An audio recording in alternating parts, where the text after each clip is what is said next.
Raja kemudian memerintahkan beberapa orang untuk mengikuti Tamlika pergi. Oleh Tamlika, mereka diajak menuju sebuah rumah yang paling tinggi di kota itu. Setibanya di sana, Tamlika berkata kepada orang yang mengantarkannya, "Inilah rumahku."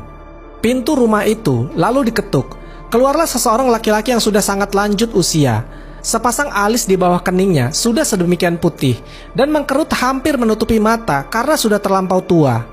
Ia terperanjat ketakutan lalu bertanya kepada orang-orang yang datang, "Kalian ada perlu apa?" Utusan raja yang mengikuti Tamlika menjawab, "Anak muda ini mengaku rumah ini adalah rumahnya." Orang tua itu marah, memandang kepada Tamlika sambil mengamat-ngamati. Ia bertanya, "Siapa namamu?" Tamlika menjawab, "Aku Tamlika, anak Filistin." Orang tua itu berkata lagi, "Coba ulangi lagi." Tamlika menyebut lagi namanya. Tiba-tiba orang tua itu bertekuk lutut di depan kaki Tamlika sambil berucap, "Ini adalah datukku. Demi Allah, ia salah seorang di antara orang-orang yang melarikan diri dari Dicanius, Raja Durhaka." Kemudian diteruskannya dengan suara haru, "Ia lari berlindung kepada Yang Maha Perkasa, pencipta langit dan bumi. Nabi kita, Isa alaihissalam, dahulu telah memberitahukan kisah mereka kepada kita dan mengatakan bahwa mereka itu akan hidup kembali." Peristiwa yang terjadi di rumah orang tua itu kemudian dilaporkan kepada raja. Dengan menunggang kuda, raja segera datang menuju ke tempat Tamlika yang sedang berada di rumah orang tua tadi. Setelah melihat Tamlika, raja segera turun dari kuda. Sang raja mengangkat Tamlika ke atas pundaknya. Sedangkan orang banyak beramai-ramai menciumi tangan dan kaki Tamlika sambil bertanya-tanya, "Hai Tamlika, bagaimana keadaan teman-temanmu?" Tamlika pun memberitahu kepada mereka bahwa semua temannya masih berada di dalam gua.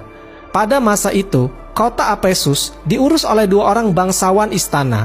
Dua orang bangsawan itu bersama pengikutnya, satu beragama Islam, satunya beragama Nasrani. Masing-masing pergi membawa Tamlika menuju ke sebuah gua. Demikian Sayyidina Ali melanjutkan ceritanya. Teman-teman Tamlika semuanya berada di dalam gua itu.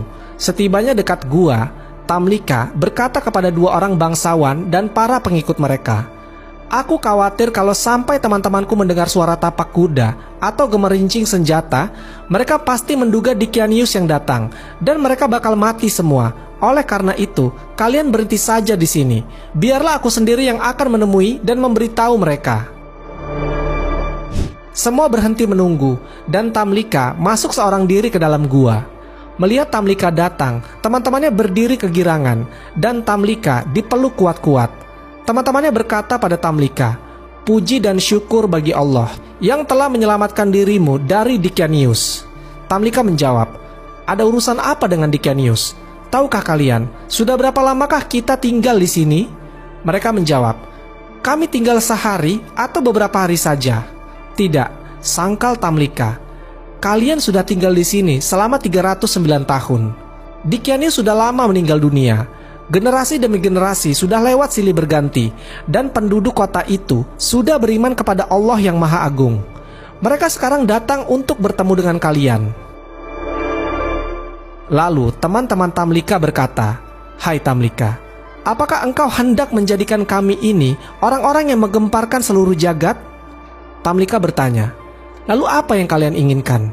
Mereka menjawab, "Angkatlah tanganmu ke atas dan kami pun akan berbuat seperti itu juga."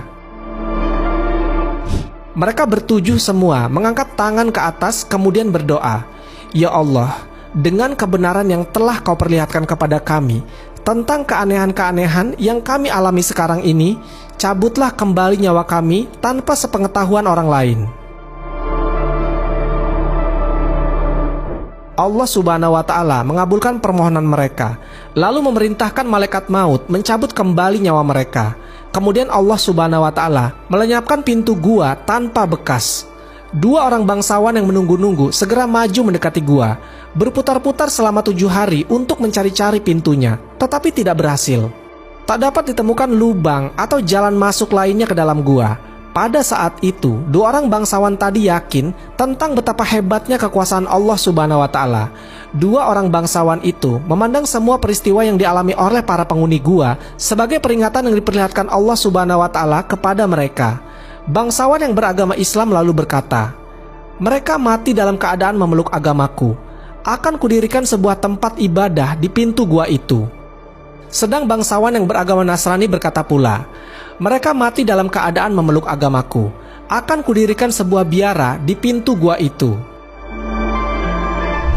Dua orang bangsawan itu bertengkar, dan setelah melalui pertikaian senjata, akhirnya bangsawan Nasrani terkalahkan oleh bangsawan yang beragama Islam.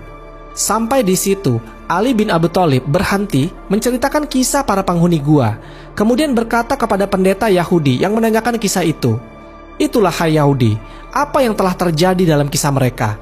Demi Allah, sekarang aku hendak bertanya kepadamu, apakah semua yang kuceritakan itu sesuai dengan apa yang tercantum dalam Taurat kalian?" Pendeta Yahudi itu menjawab, "Ya Abul Hasan, engkau tidak menambah dan tidak mengurangi, walaupun satu huruf pun. Sekarang engkau jangan menyebut diriku sebagai orang Yahudi, sebab aku telah bersaksi bahwa tiada Tuhan selain Allah, dan bahwa Muhammad adalah hamba Allah serta Rasul-Nya. Aku pun bersaksi juga bahwa engkau orang yang paling berilmu di kalangan umat ini."